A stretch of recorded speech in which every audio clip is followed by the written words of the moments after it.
Hey y'all, I'm here today to give an update on my creative writing experience, or I guess this would be a writing vlog number 2.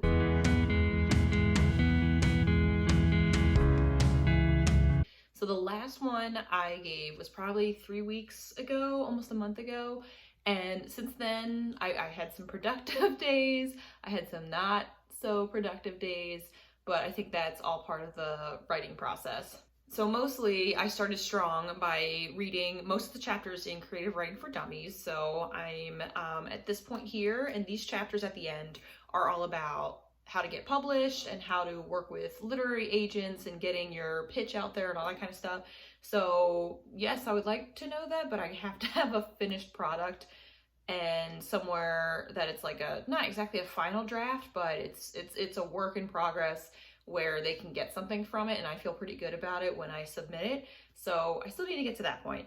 But as I read a lot of these chapters, I picked out a lot of good lessons and things to keep in mind. And then I also got some emails from National Novel Writing Month, or NaNoWriMo, with their prep. So it's like Prep 101 from them, and there's a lot of good resources there. So most of my ideas that I've been writing down for the book, so that's at least where I wanted to start it, was the idea itself. And I've had some other like, oh, this might be a good setting, this might be the type of character, but I wanted to get like a general idea down. So I think a lot when I run, so hence the shirt. It's a runner in Ohio, but I don't listen to music, or I don't have headphones or anything in if I'm running outside. If I'm inside on a treadmill, maybe once in a while, but mostly I try to run outside so I can go through the thoughts in my head and like come up with inspiration.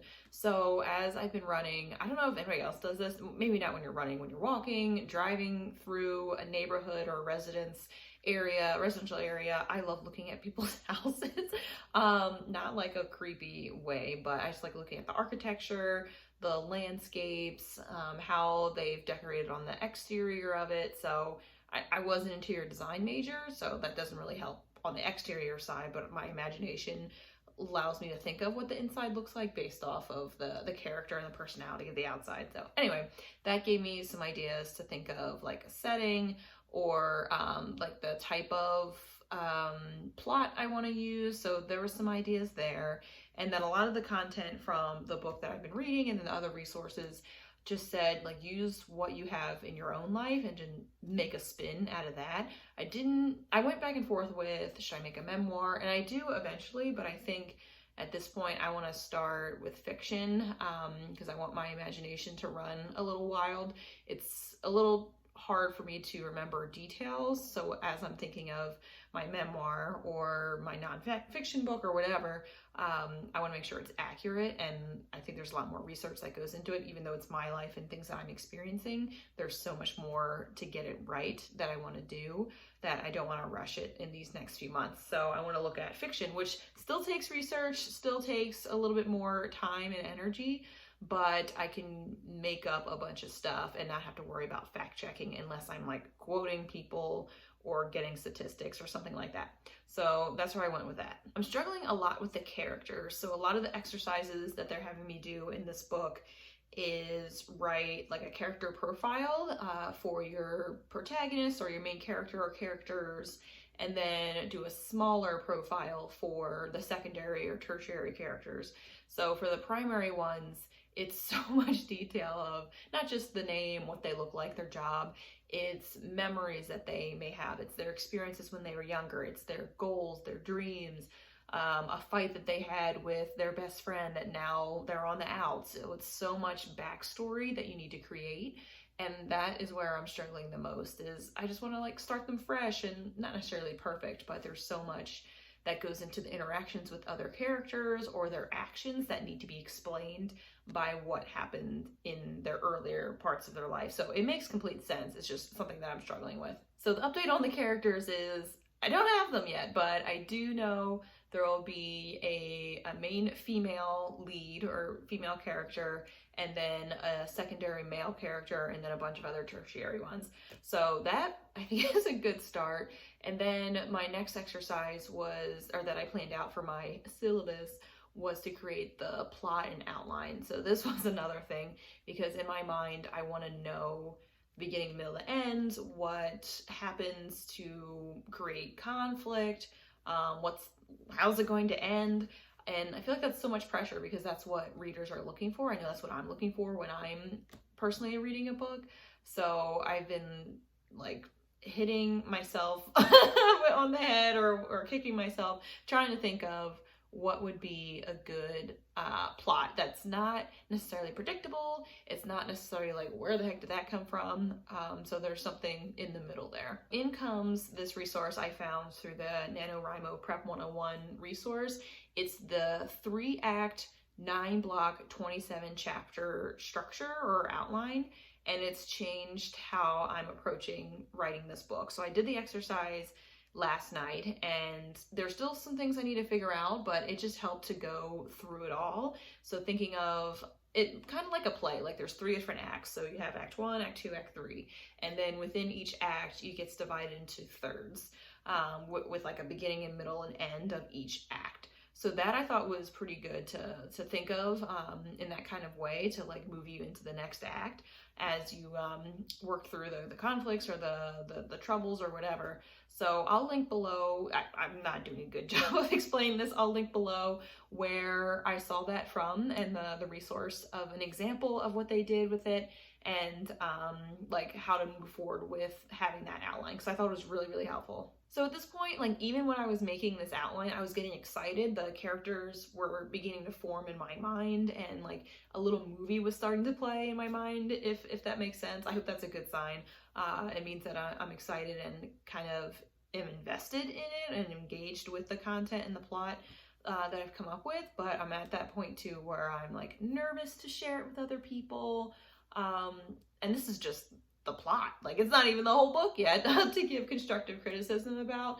So I don't know yet if I'm going to share a lot of details. Maybe I'll give like a synopsis and go from there, but I'm just fearful that it will be too predictable, because I was trying to go through some of my favorite films, stories, whatever, and picking out some elements, but clearly not trying to copyright or like rip off somebody else's work and originality, but more as a act of flattery. Isn't that what it is? Like mimicking, or I don't know what the phrase is. You know what it is about, like it's better if you mimic somebody. Again, I'm not even trying to come up with it because I'm bad at cliches and remembering those kind of metaphors. Anyway, so yeah, definitely want to use that as inspiration, but don't want to rely on it too much.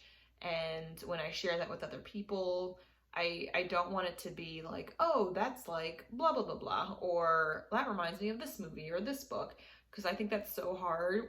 I was reading the other day, I read A Song of Race and Ruin by Roseanne A. Brown, and when I went to write my review or to start describing it, I was thinking in my mind, oh yeah, it's kind of like Hunger Games meets Divergent meets something else, and I hate that I did that. Yes, it gives context and gives other people an idea of what to expect, but I think that kind of diminishes the work that Roseanne A. Brown or other authors have put into the work if there's so many comparisons, or like, oh, it's the next Harry Potter or whatever. So I don't want to have that be a thing.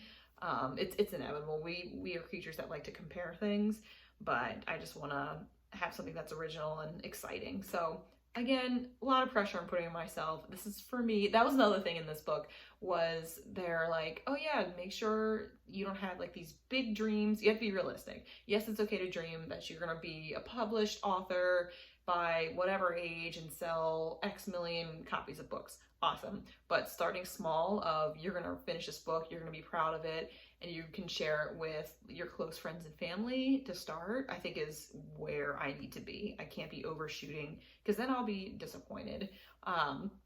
So definitely love that they're promoting realistic expectations as well as like positivity within that goal. So that's where I'm at with that. Otherwise, I've been filling up this notebook with some of the exercises and ideas, and I can show you briefly the Act 1, Act 2, Act 3 kind of thing. So I wrote that out. This is 2 and 3. Don't zoom in.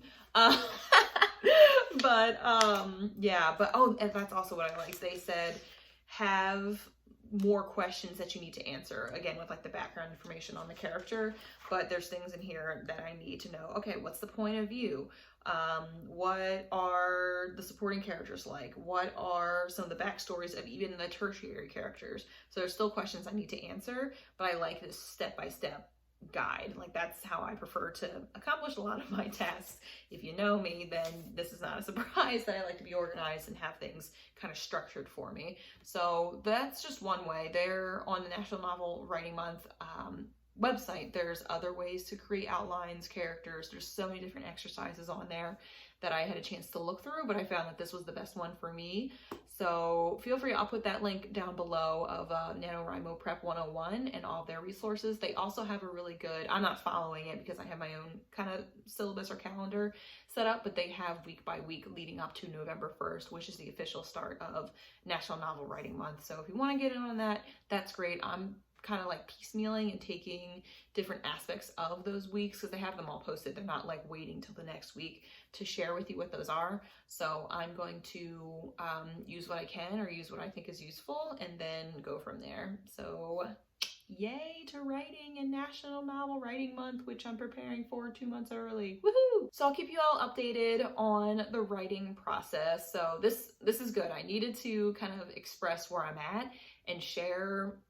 These are the questions I'm asking myself. These are the thoughts I've been having as I'm going through this process. No, it hasn't been easy, but it's good to be able to reflect on it like this. So thanks for listening and watching as I go through this and kind of rant about where I'm at with the process. So I'll continue to be sharing my updates.